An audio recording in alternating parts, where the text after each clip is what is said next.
요한복음 6장 30절부터 35절입니다.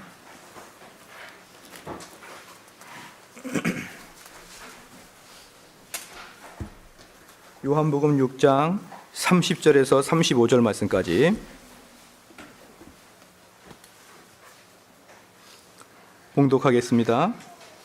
저희가 묻되 그러면 우리 보고 당신을 믿게 행하시는 표적이 무엇이니까 하시는 일이 무엇이니까 기록된 바 하늘에서 저희에게 떡을 주어 먹게 하였다 함과 같이 우리 조상들은 광야에서 만나를 먹었나이다. 예수께서 이르시되 내가 진실로 진실로 너에게 이르노니 하늘에서 내린 떡은 모세가 준 것이 아니라 오직 내 아버지가 하늘에서 내린 참떡을 너에게 주시나니 하나님의 떡은 하늘에서 내려 세상에게 생명을 주는 것이니라. 저에게 가로되 주여 이 떡을 항상 우리에게 주소서.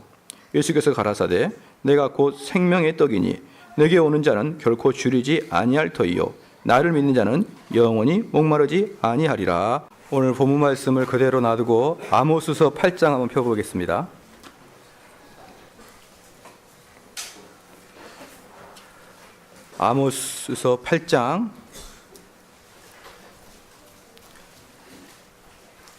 아모스서 8장 11절 12절입니다. 아모스 8장 11절 12절 같이 한번 읽겠습니다. 주 여호와께서 가라사대 보라 날이 이를지라 내가 기근을 땅에 보내리니 양식이 없음이 주림이 아니며 물이 없어 가람이 아니요 여호와의 말을 듣지 못한 기갈이라. 사람이 이 바다에서 저 바다까지 북에서 동까지 비틀거리며 여호와의 말씀을 구하려고 달려 왕래하되 얻지 못하니니. 아멘. 이 아모스 시대는 하나님의 심판의 시대입니다. 그런데 하나님의 심판의 시대의 특징이 뭐냐 그러면 사람들이 가람이 있고 굶주렸는데 그 가람과 굶주림은 뭘 뜻하냐 그러면 그 사람들 마음속에서 뭔가에 대한 열정을 가지고 있는데 그 열망과 열정을 해결할 수 없는 그런 것들을 이야기하는 것입니다. 그러니까 실질적인 배고픔이 아니라 정서적, 마음적 또는 영적인 배고픔을 이야기하는 것이죠. 쉽게 말해서 무엇을 해도 만족함이 없는 것입니다. 그래서 이 당시의 사람들은 여호와의 말을 듣지 못함으로 그 가람이 생긴 줄 알고 동에서 서로 하나님 말씀을 들으러 다니는데 하나님 말씀을 하는 데가 없더라 이겁니다. 그런데 이 아모스 시대는 우리들도 잘 알고 있다시피 유대 백성들의 사는 시대이고 이스라엘의 사람들은 항상 하나님의 말씀과 선지자와 제사장이 같이 있었습니다. 선지자와 제사장이 유대 사회에서는 없을 때가 한 번도 없었습니다. 비록 숫자가 줄어들기도 했고 그들이 타락하긴 했었어도 한 번도 그들이 없어져 본 적이 없습니다. 그런데 여기 12절에 보니까 사람이 이 바다에서 저 바다까지 북에서 동까지 비틀거리며 여호와의 말씀을 구하려고 달려 왕래하되 얻지 못하리니 이렇게 말했습니다. 그러니까 그때 젊은 사람들이 하나님 말씀을 듣고 싶어 그렇게 다녀도 하나님 말씀이 전파되지 않았다 이겁니다. 그런데 그때 하나님 말씀을 전파하는 제사장이나 선지자는 있었다 이겁니다. 그래서 우리는 얼마든지 하나님 말씀이 전파된다고 하지만 그곳에 하나님 말씀이 전파가 아닌 곳이 얼마든지 있고 이 아모스 시대는 아무 데도 없었다 이 말입니다. 하나님 말씀을 진짜 전파하는 곳이 아무 데도 없었다.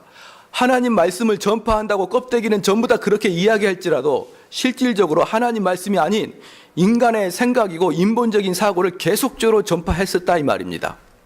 그게 바로 하나님께서 이스라엘 백성들한테 내려준 저주이고 고난이었다 이겁니다. 그래서 하나님께서 이 땅에 하나님의 축복이 임하는 것은 어떤 것이냐 그러면 가는 교회마다 하나님의 말씀이 샘솟는 곳이다 이 말입니다. 제가 길 잃는 한국교회에서도 글을 제가 썼지만 어느 교회든지 다 자기는 예수 그리스도를 믿는다 그러고 우리는 십자가를 우리 삶의 중심이라고 한다고 다 고백하지만 실질적으로 그렇지 않다 이 말입니다. 하나님 말씀 전하는 것은 그리 쉬운 문제는 아닌 것입니다. 이게 바로 아모스의 무서운 예언인 것입니다. 하나님께서 우리에게 복을 거두어 가실 때 그 첫 번째 특징이 진짜 순수한 복음이 사라지더라 이 말입니다. 그래서 이 복음이 뭐냐? 왜 그들이 그렇게 마음에 가라느냐? 왜 굶주리느냐? 네, 그렇습니다. 생명의 떡이신 예수님을 먹지 않기 때문에 그러는 것입니다. 지금 사람들은 크게 굶주려 있습니다. 진리에 굶주려 있고, 평화에 굶주려 있고, 기쁨에 굶주려 있고, 영적 만족 등에 대해서 주려 있습니다. 그런데 이 주림은 오직 예수 그리스도를 통해서만 채워질 수 있는데, 우리 사람들의 마음속에 오직 예수 그리스도가 아닌 다른 걸로 이 가람을 채우려고 하는 경우가 많다 이겁니다. 그래서 내가 무엇을 하더라도 만족이 없으니까 그 순간적인 기쁨과 만족을 주기 위해서 내가 여러 가지 일에 헌신합니다. 그러나 그 일이 끝난 이후에 곧바로 우리는 밀려오는 심한 허탈감에 사로잡힌다는 것을 우리는 다 경험하고 있습니다. 예수님께서는 갈릴리 가버나움에서 자기를 따라오는 사람들에게 요한복음 6장 35절에 내가 곧 생명의 떡이니 내게 오는 자는 결코 줄이지 아니할 터이요 나를 믿는 자는 영원히 목마르지 아니하리라 라고 말씀하셨습니다. 예수님은 제가 생명의 떡이다 이렇게 이야기하지 않고 내가 생명의 떡이다라고 이야기한 것입니다. 이 예수님과 이 가버나움의 사람들이 대화 속에서 아주 교묘한 것들이 섞여 나갑니다. 이들은 예수님의 오병이어를 경험한 사람들입니다. 다 경험했는데 이들의 또 소원은 뭐냐 그러면 그 오병이어의 사건을 다시 경험해 보고 싶은 것입니다. 그들은 유대인들이기 때문에 랍비를 통해서 수천 년 동안 이런 메시지를 들었습니다. 메시아가 오시면 원래 모세가 주던 만나를 주던 이적을 되풀이할 것이다 라는 가르침을 유대인들은 항상 가지고 있었습니다. 그러니까 예수님께서는 스스로 자신을 메시아라고 주장하고 있으니까 그들은 그 이적들을 보고 싶은 거예요. 어떤 이적입니까? 모세는 40년 동안 일주일에 6일 동안을 만나를 내렸던 그런 기적이 있었습니다. 그래서 지금 유대인들은 뭐라고 이야기하냐면 예수님, 어제 오병이어 사건을 저희가 잘 기억합니다. 놀라운 일이었죠. 그런데 예수님, 그 한 번 가지고는 안 됩니다. 그거 한 번 가지고는 당신이 메시아라는 것을 인정해 드릴 수 없습니다. 우리에게 계속 만나를 주십시오. 떡을 주십시오. 사랑하는 성도 여러분, 여긴 떡이지만 우리가 쉽게 이야기하면 밥입니다. 그래서 이제 밥이라고 표현하겠습니다. 우린 떡이라고 표현하면 무슨 술떡, 보리떡, 콩떡 이걸 생각하기 때문에 1년에 한두 차례 돌 때나 누구 결혼하면 우리 교회에서 한 번씩 돌리는 그러한 것들로 떡을 생각하니까 매일 먹는 밥이라고 생각하겠습니다. 예수님, 우리한테 밥을 주십시오. 유대인들 글에 제가 몇 가지를 가져왔습니다. 이 시대의 만나를 얻지 못할 것이다. 그러나 오는 세대에는 얻을 것이다. 이게 미드라시 메킬타에 있습니다. 누구를 위해서 만나가 예비되었는가? 오는 세대의 의인을 위해서다. 즉 만나를 가지고 의인이 온다 이겁니다. 그 다음에 전도서 1장 9절을 미드라시 라빠가 해석하는데 뭐라고 하냐면 첫 번째 구속자는 무엇을 하였는가? 그는 만나를 내려게 했다. 첫 번째 구속자가 누구죠? 모세입니다. 모세가 무엇을 했는가? 그는 만나를 내려게 했다. 그럼 마지막 구속자는 어떻게 하는 것인가? 마지막 구속자가 누굽니까? 메시아인 것이죠. 다시 만나를 내려게 할 것이다 라는 이러한 교훈들이 유대인들은 랍비를 통해서 계속 교육받고 있습니다. 이렇게 이야기가 진행되는 동안 이제 유대인들과 예수님의 시각의 차이가 드러나기 시작합니다. 예수님은 자기가 사람들에게 주어진 선물이라는 점을 계속 강조합니다. 얘들아, 내가 만나를 내리는 게 아니고 내가 생명의 떡을 내리는 게 아니고 내가 밥을 내리는 게 아니고 내가 생명의 떡이다 이 말이에요. 할렐루야. 자, 이렇게 말하면 덜 불공정하게 느끼죠. 나는, 한번 따라합시다. 나는 생명의 떡이다. 괜찮죠? 근데 나는 밥이다. 좀 이상해요. 좀 이상한데 사실은 그거예요. 예수님께서 하신 말씀이 뭐냐면 나는 밥이다. 나는 너희들이 먹어야 될 나는 밥이야.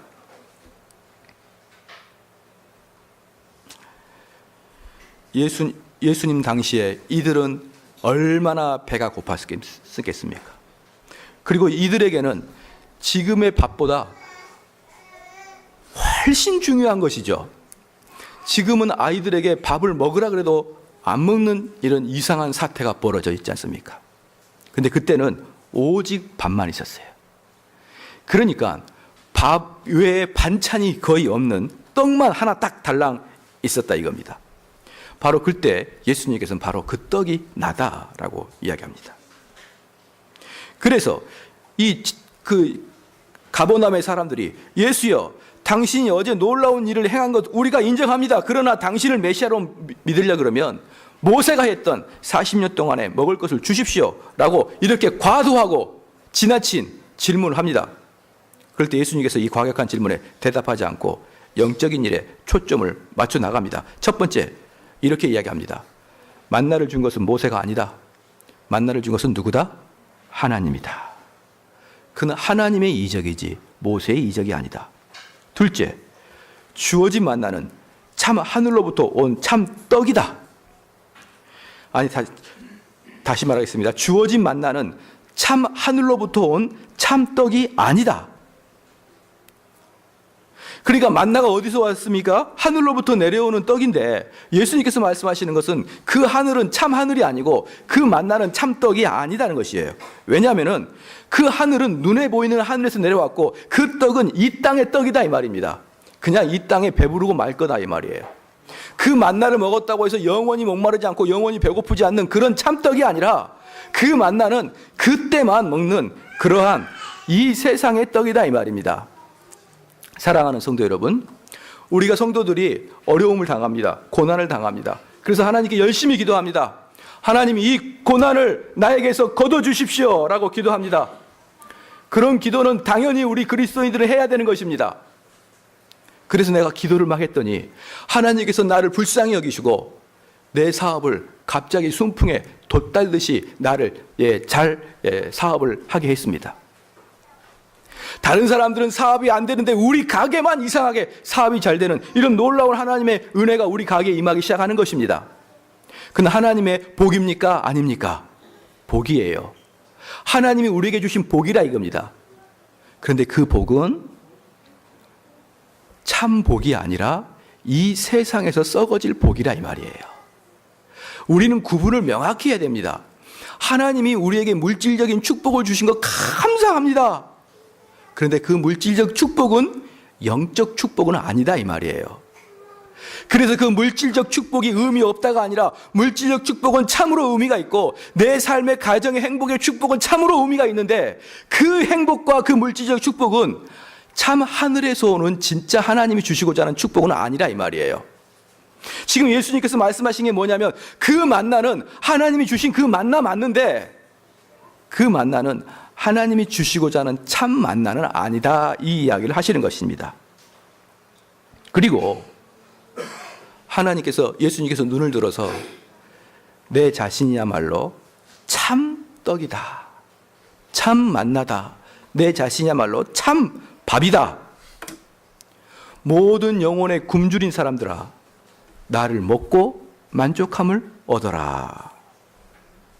요한복음에서는 나는 뭐뭇이다 라고 이야기가 몇 가지가 있습니다. 첫 번째는 오늘 본문 말씀처럼 나는 생명의 떡이다. 요한복음 6장 35절에 나는 생명의 떡이다.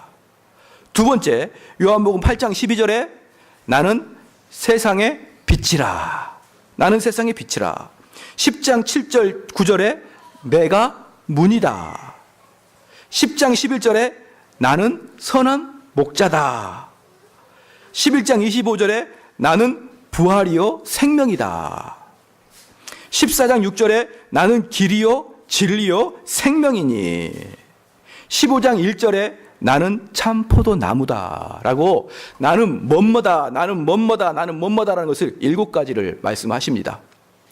우리는 이 이 설교 말씀을 들으면서 다 외워버렸죠. 나는 생명의 떡이다. 나는 세상의 빛이다. 내가 문이다. 나는 선한 목자다. 나는 부활이요 생명이다. 나는 길이요 진리요 생명이니 나는 참 포도나무다. 라고 7가지로 예수님께서는 자기 자신을 나타냅니다. 그런데 그 첫 번째가 나는 생명의 떡이다. 사랑하는 성도 여러분, 생명의 떡에 대해서 이제 우리가 좀 살펴보겠습니다. 아까 처음에도 말씀했지만 이 당시의 떡은 지금 우리의 의식주보다 더 절박한 것이에요. 이들에게는 간식도 없고 이들에게는 반찬도 없고 이들에게 나머지가 아무것도 없습니다. 오직 떡 한 덩이. 그래서 이 생명의 떡은 그 당시에 사람이 살고 죽고의 문제였다 이겁니다. 그래서 지금 예수님께서 하신 말씀은 뭐냐 그러면 나는 너희들한테 삶과 죽음의 귀중한 존재다 이렇게 말씀하시는 거예요. 그래서 우리 성도님들이 이 말씀을 잘 생각해 보면은 얼마나 이 말씀이 중요한 말씀인지 몰라요. 예수 그리스도가 없이는 나는 아무것도 해결할 수 없는 것입니다.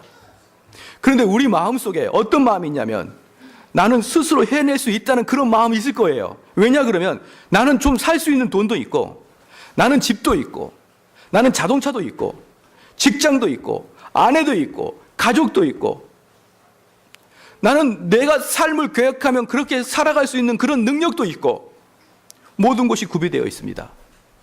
그러니까 내가 지금까지 계획하고 내가 지금까지 생각했던 그 인생의 가치관대로 살아가는데 아무런 문제가 없는 거예요. 그런데 우리에게 예수님께서 뭐라고 하냐면 예수님은 그래도 내가 너희들에게 참 생명이고 참 떡이다 이렇게 이야기하는 것입니다. 사랑하는 성도 여러분, 이 모든 게 구비가 됐는데 내 직장과 내 통장과 내 행복한 가정이 모든 게 구비가 되어 있는데 그 구비된 행복이 여러분 영혼에 어떤 영향력이라 끼칠 수 있을 것 같습니까? 그 즐거운 삶이 여러분 죽었을 때 하나님 앞에서 심판주 예수 그리스도 앞에서 이 자는 영원히 부자입니다 라고 증명해낼 수 있는 것이냐 이 말입니다. 우리가 이 땅을 살아가면서 그렇게 획득하려고 요구하고 획득하려고 우리가 안달복달하는 그 요건들이 내가 죽음 이후에 그것들이 나를 인도할 수 있겠느냐 이 말입니다. 내가 길이요 진리요 생명이니 나로 말미암지 않고는 아버지께로 올 자가 없느니라고 하셨던 예수 그리스도의 선언을 이해하기를 축원합니다. 예수님은 생명이고 예수님 없이는 우리는 다 죽은 목숨이나 마찬가지인 것입니다. 사랑하는 성도 여러분, 그럼 교회가 어떤 분위기가 해야 될까요? 교회는 말입니다. 참으로 교회는 진지해야 됩니다. 왜냐하면 지금 이 11시 예배 이 시간에 우리는 삶과 죽음에 대한 이야기를 하고 있는 거기 때문에 그렇습니다. 더 나아가 지금 이 예배 시간은 우리가 영혼 속에 들어갔을 때 우리의 길잡이가 되어주는 그러한 메시지이기 때문에 예배 시간은 너무너무 진지해야 되는 것입니다. 그래서 저는 이 교회가 예배 시간에 결코 조금이라도 경박함이 없도록 저는 하기를 원하는 것이에요. 세속적인 말과 인간적인 말과 내 경험을 이야기하면서 깔깔깔 웃고 그냥 뭐 이 시간을 보내는 그러한 것들이 아니라 지금 이 예배 시간만큼이라도 아니 더 나아가서 이 주일만큼이라도 우리의 영혼과 우리의 그 죽음 이후의 세계에 대해서 깊이 고민하고 그 문제에서 우리가 무엇인가를 획득할 수 있는 것을 획득할 수 있는 그런 시간이 되기를 축원합니다. 얼마나 중요한지 모릅니다. 그래서 저는 그 신학적인 바탕 위에 제가 교회도 그 이미지를 드러내려고 계속 노력하고 있는 거예요. 사람들은 우리 건축사도 마찬가지고 제가 요구하면은 왜 그렇게 하십니까? 라고 자꾸 의문시를 던집니다. 그런데 저는 지금 한국교회 예배당의 형태들이 대단히 마음에 들지 않아요. 그 한국교회 예배당 형태 자체가 그 목사님들의 신학과 철학이 딱 들어가 있는 거예요. 뭐지요? 공연장 비슷하게 만든 것이죠. 그리고 거기에서 즐거움과 기쁨의 어떠한 축제의 예배를 드리려고 한 것이에요. 근데 제 신학은 그게 아닙니다. 이 예배 시간은 너무너무 중요하고 생사를 가를 만큼 중요한 예배 시간이기 때문에 근엄하고 장엄한 분위기가 드러나야 된다 이겁니다. 할렐루야. 그래서 예배 시간은 그래야 되는 거예요. 아주 진지해야 되고, 물론 예배 시간을 통해서 우리가 기쁨을 얻을 수가 있고 예배 시간을 통해서 우리가 유머를 할 수가 있는 건 분명히 사실입니다. 그러나 그 핵심에는 뭐냐? 삶과 죽음의 기로에 서 있는 우리의 모습을 다 보아야 됩니다. 우리의 가슴에 한번 손을 놓고 한번 이야기합시다. 한번 손을 놓읍시다. 내 양심에서 자유로운 자가 누구인가? 나는 죽음 이후의 세계에 자신감이 있는가? 한번 생각해 봐야 됩니다. 누구도 이것에 대해서 자신감은 없습니다. 두 번째, 첫 번째, 그래서 떡은 생명의 근원입니다. 모든 자가 먹어야 될 생명의 근원. 두 번째는 떡은 누구에게나 적합합니다.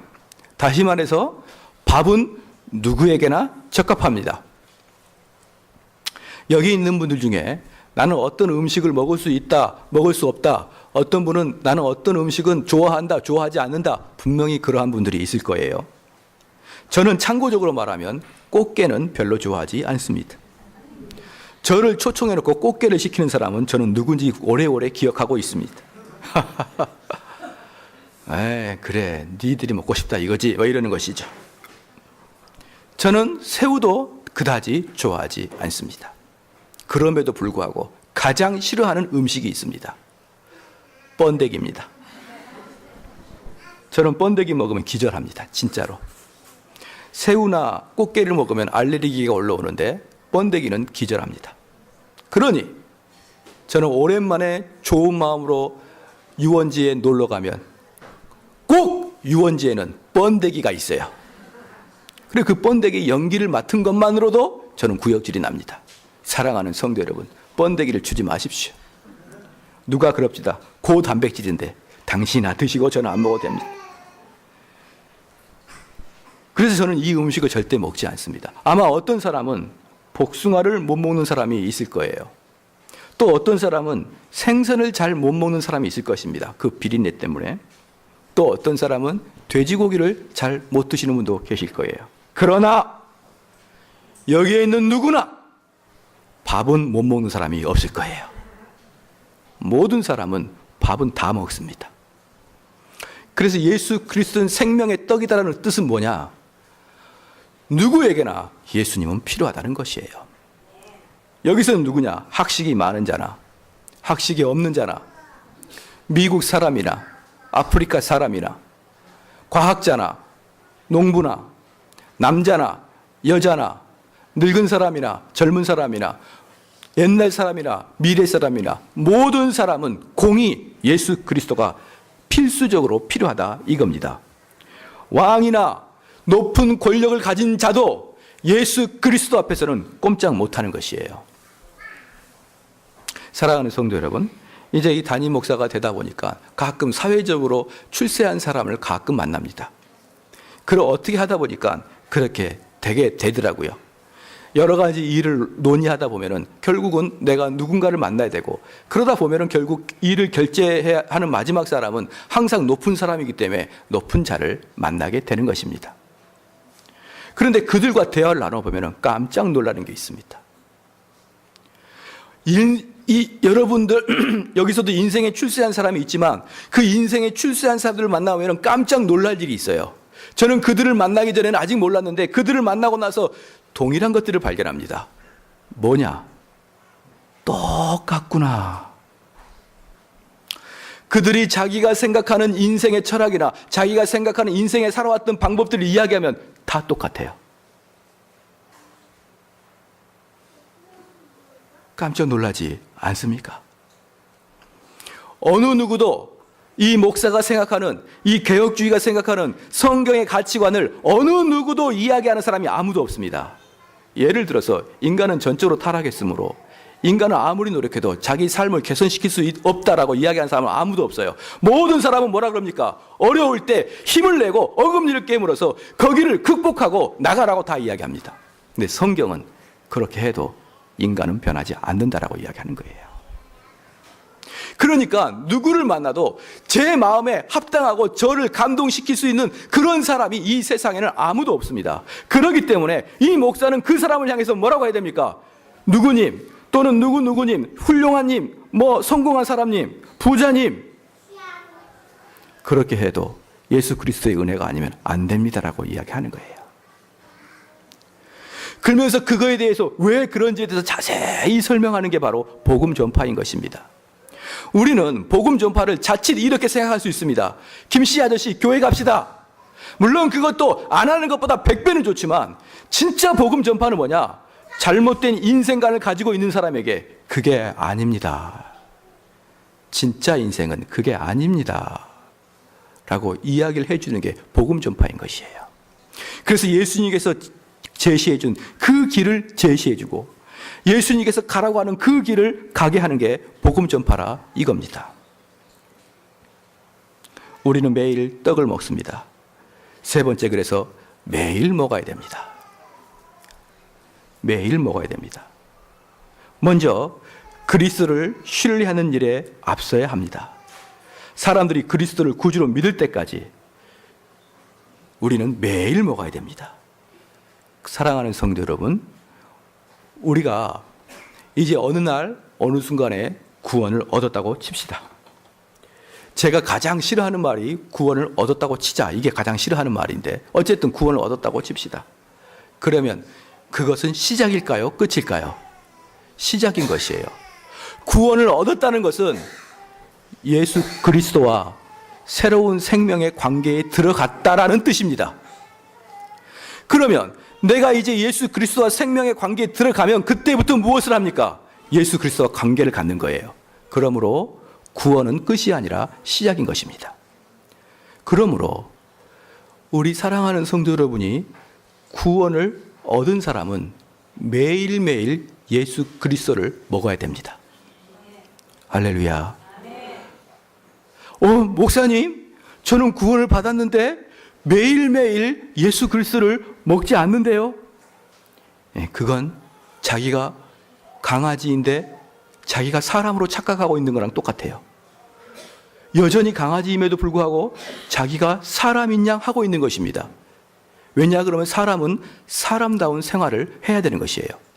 그래서 우리가 매일매일 그 예수 그리스도를 먹어야 되는데, 그러면 예수 그리스도를 먹는다는 게 무엇인지를 제가 말씀을 드릴게요. 이제 생명의 떡을 쭉 이야기했습니다. 생명의 떡 첫 번째는 무슨 뜻이었습니까? 시작. 첫 번째, 생명의 떡 첫 번째 우리는 잘 기억이 안 나요.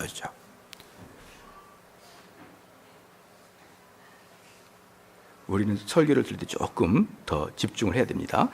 자, 집에서 살펴보시고 매일매일 먹어야 돼요. 그런데 매일매일 먹어야 되는데 문제는 뭐냐면 이걸 어떻게 먹느냐 이겁니다. 어떻게. 이건 말씀이 뭐가 돼요? 육신이 돼요. 말씀이 육신이 되는 분이 바로 예수 그리스도예요. 그러면 예수님은 그냥 말씀이에요. 말씀, 이게. 그래서 예수님 말씀이므로 우리가 예수님의 그 살과 피를 먹는 성찬식 때, 이렇게 성찬식 때 예수님의 살을 우리가 먹지 않습니까? 그러면 그 예수님의 살을 먹을 때 우리는 무엇을 생각해야 되느냐? 그러면 예수님의 말씀이 들어온다고 생각해야 되는 거예요. 왜냐하면 예수님은 말씀이 육신이 되신 분이기 때문에 그러는 거예요. 그래서 우리 성도들은 예수 그리스도를 매일 먹는데 매일 말씀을 묵상해야 되는 거예요. 할렐루야. 매일 먹는 거예요. 매일. 이 말씀은 창조력이 있는 것입니다. 하나님께서 단지 말씀으로만 이 세상을 창조하셨습니다. 그리고 지금은 하나님께서 이 세상을 창조하지 않습니다. 이미 만들어 놨기 때문에. 그러나 하나님의 창조하심은 지금도 여전히 유효한데 어떤 창조하심을 갖고 있냐 그러면 죽은 영혼을 살리는 창조의 역사를 지금도 동일하게 하십니다. 죽어있는 영혼을 나사로야 일어나라 라고 말씀하셨던 그 예수 그리스도의 말씀이 지금도 각 심령 안에 개똥아 길똥아 일어나라 깨어나라 죽은 자리에서 일어나라 에스겔의 골짜기에서 마른 뼈가 붙어서 살아나서 군대가 되듯이 죽어있는 영혼아 일어나라라고 계속적으로 우리에게 지금도 하나님 말씀이 유효하게 들리고 있다 이 말입니다. 하나님께서 한 영혼을 살리고 죽은 영혼을 일어나게 하는 것은 기적을 일으키는 게 아니고 만나를 줘서 그 만나를 먹어서 사람들이 은혜 받고 깨닫는 게 아니고 오직 그것들은 다 하나님께서 사람을 살리는 데 필요 없습니다. 하나님께서 사람을 살리는 데는 오직 말씀으로만 살립니다.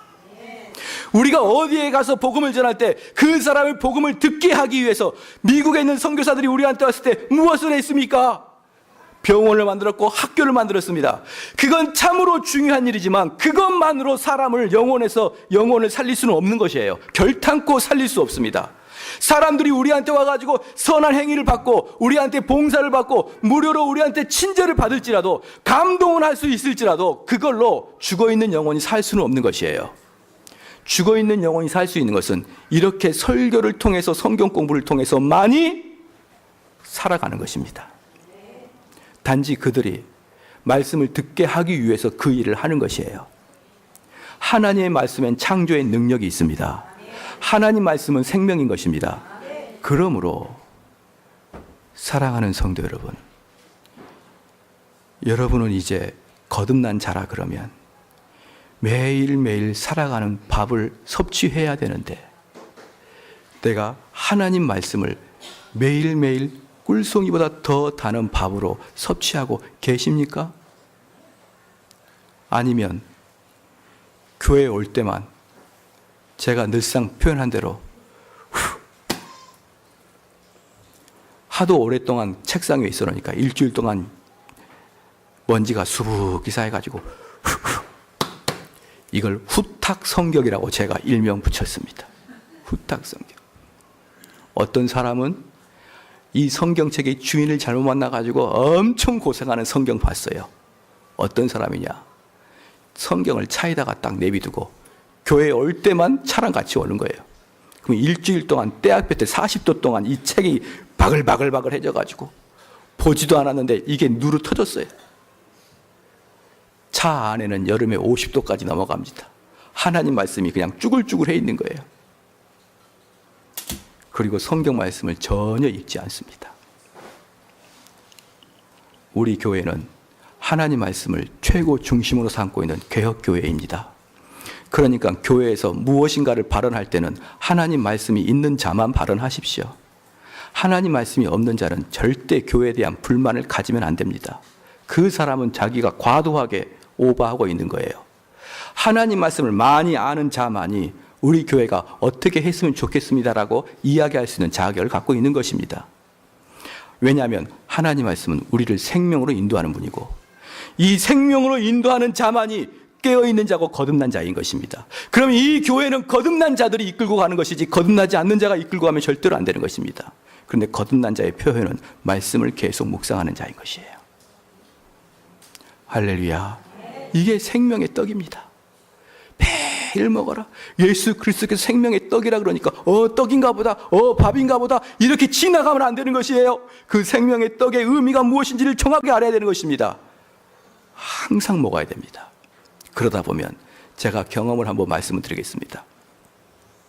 생명의 떡을 먹을 때 어떤 경험이 되느냐. 처음에는 이론적으로 이게 들어옵니다. 이론적으로 머리에 쫙 들어오는 거예요. 그러다가 이게 머리에 쌓이다가 어떤 일이 벌어지느냐. 두 가지로 벌어집니다. 첫 번째는 이론으로만 끝나는 경우가 있어요. 이론으로만 끝나는 경우가 있어요. 그건 아무것도 아닙니다. 여기 있는 분 누구라도 신학 서적을 한 100권만 읽고 청교도 서적을 한 100권만 읽으면 누구라도 설교할 수 있습니다. 머리에만 있는 걸로 얼마든지 설교할 수 있습니다.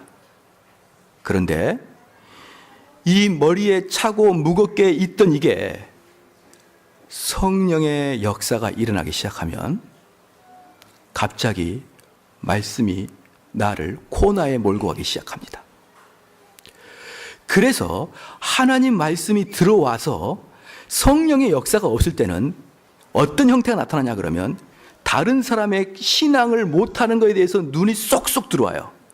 아니 쟤네들은 왜 저렇게 신앙생활을 할까라고 계속적으로 비난하는데 성령의 역사가 일어나기 시작하면 그 말씀이 나에게 칼을 겨루는데 다리가 오돌오돌오돌 떨리는 거예요. 하나님 말씀이 나에게 벼락같이 소리를 지르는데 다리가 오돌오돌오돌 떨립니다. 그 경험을 한번 하고 나면 이제부터 그 이전 단계로 절대로 못 갑니다. 하나님 말씀이 여러분 심장과 폐부를 찔러서 쪼개서 내 마음에 쿵당쿵당 하는 그런 역사를 한번 경험한 사람은 성경을 볼 때 이론적으로 못 봐요. 성경을 볼 때 다윗의 아들이 솔로몬이구나. 이새의 아들이 다윗이구나. 아브라함의 아들이 이삭이구나. 이삭의 야곱이구나. 야곱의 아들이 요셉이구나. 이런 지식적으로 이런 그냥 옛날 과거 역사를 아는 것처럼 그렇게 성경을 아는 단계는 끝나버리는 것입니다. 그리고 뭐가 되는 것이에요? 다윗에게 나타났다는 그 무서운 하나님이 나타나기 시작하는 거예요. 그래서 침상을 적시며 눈물을 흘렸던 다윗처럼 그 역사가 나에게도 동일하게 나타나는 거예요. 바울이 다메섹에서 핍박하는 예수 그리스도를 만나가지고 쓰러져가지고 3일 동안 밥을 못 먹고 식음을 전폐했던 바울처럼 그 예수님이 나에게 나타나서 내가 식음을 전폐하면서 끙끙 앓을 수밖에 없는 그런 역사가 나에게도 동일하게 일어나는 것이에요. 내가 성경을 읽을 때 1500년도에 우리나라 임진왜란을 일으켰던 이순신 장군이 살아 계셨구나. 이 정도의 역사적 과거로만 이야기하는 게 아니라 그 이순신 장군이 싸워서 가슴에 총을 맞아 죽었을 때 그 고통이 나에게도 동일하게 일어난다 이 말이에요. 그럴 때 하나님 말씀은 여러분의 모든 인생의 주인 됩니다. 사랑하는 성도 여러분, 이걸 체험하셔야 되는 거예요. 이걸 체험해야만 진짜 신자가 되는 것입니다.